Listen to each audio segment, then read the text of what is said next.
Esmapilgul on see nagu iga teine suvelaager, mängud, sport ja ühised ettevõtmised. Eriliseks teeb selle aga see, et kõik siin osalevad lapsed ja noored elavad tserebraalparalüüsiga ehk liikumist ja motoorikat mõjutava neuroloogilise seisundiga ehk PCI-ga.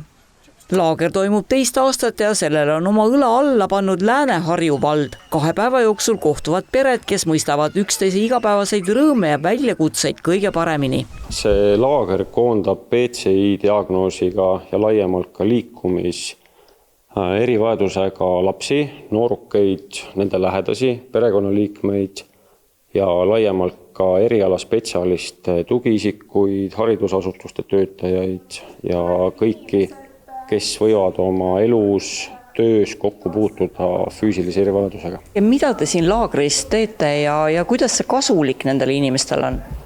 Ma tean, mida me teeme. Mina olen terve päeva tahvlis. Sina oled terve päeva tahvlis. Me laagris anname võimaluse turvalises tingimustes teha aktiivseid tegevusi, mida võib-olla oma diagnoosist tulenevalt muidu igapäevaelus ei ole võimalik teha. Ja üritame kinnistada arusaama, et füüsiline erivajadus ei saa olla takistus, kui on huvi ja soov täisväärtuslikult ühiskonnast osa võtta. Paljude lapsevanemate sõnul ongi kõige väärtuslikum võimalus kohtuda teiste peredega, kelle jaoks taastusravi, abivahendid ja arstivisiidid on samuti igapäevaelu osa. Eks pise infot, uusi tutvusi, kogemust vahetada teiste lapsevanematega ja kõige rohkem ikkagi ootan seda, et laps saaks ka uusi sõpru ja tutvusi. Liikumispuue teadupärast on ju selline, mis väga paljude tegevuste puhul võib-olla saab takistuseks. Et kuidas te igapäevaelus tunnete, et kui hästi te hakkama saate siin ja kui palju on selliste inimeste peale üldse mõeldud? Igapäevaselt, kui oma lapse vaatest võtta, siis on ikkagi tal abi vaja kõigis tegevustes ja aina rohkem jääb nagu väljaspool kodu ikkagi silma, et tegelikult see ligipääsetavus on väga suur probleem. Kuigi lapsevanemate jaoks tähendab tserebraalparalüüs sageli aastaid kestvat ravi ja taastusravi ei määra diagnoost inimesed tulevikku. Selle kinnituseks on 2 noort, kes elavad samuti tserebraalparalüüsiga ning on leidnud oma tee hariduses ja elus. Ma nagu ei pea ennast kuidagi eriliseks inimeseks või ütleme niimoodi, et minu lugu on kuidagi eriline või ma olen eriline sellepärast, et ma käin ülikoolis ja mul on puue.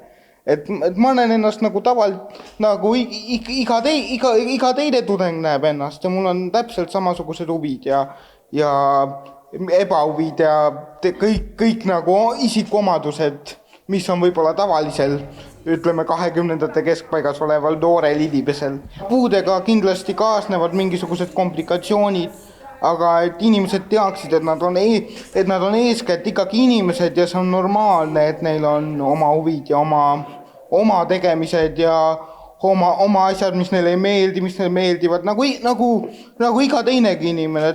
Et muu sõnum võib-olla oleks see, et inimesed me oleme täiesti tavalised inimesed. See on nagu väga oluline, et me seda laagrit siin teeme, sest meil ongi oma kogukond, kes siis aastas korra siia kokku tuleb ja üleüldse mina leian seda, et kui sul ongi oma seltskond, siis minu puhul näiteks on see, et see seltskond olekski toetav, kes mul on, et siis ma ise saan ka kõiki asju nagu paremini teha. Et mul nagu otseselt takistusi ei ole millegi tegemisel, aga oluline ongi just see, et kui näiteks on kuskile minek või et siis nagu seltskond ära ootab või vajadusel kuidagi abistab, sest need tegevused, kus ma abi vajan, mul ei ole otseselt väga palju abi vaja, aga lihtsalt natukene näpu otsaga ja ongi kõik. Eneseusu kasvatamine on laagri üks peamisi eesmärke. Korraldajate sõnul sünnivad suurimad edusammud sageli siis, kui julgetakse astuda samm kaugemale oma senistest piiridest. See on selline aktiivne töölaager. Lastel on oma osakond, kus lastega tegelevad, tulevad ka väliskülalised, lapsevanematel on võimalus omavahel teha ajurünnakuid, noortele me anname ühe ülesande, kus nad teevad ajurünnaku ja samas noored ja lapsevanemad on hästi oluline kokku viia, sellepärast et see on lapsevanematele selline motivatsioon, et tegelikult tulevik on ilus. See füüsiline võimekus, mis enamasti siis on peas kinni ja enamasti isegi mitte selle enda inimese peas, vaid keegi kolmas inimene ütleb, et see ei ole võimalik. Siis siin laagris meie tegelikult nihutame neid piire, näitame, mis kõik on võimalik ja need osalejad tegelikult peaks minema koju ja samamoodi edasi laskma. Et see ei ole selline, et tuleme kokku ja teeme ühe ägeda päeva, vaid me näitame, mida tegelikult inimesed suudavad teha. See tähendab, te nihutate piire? Just.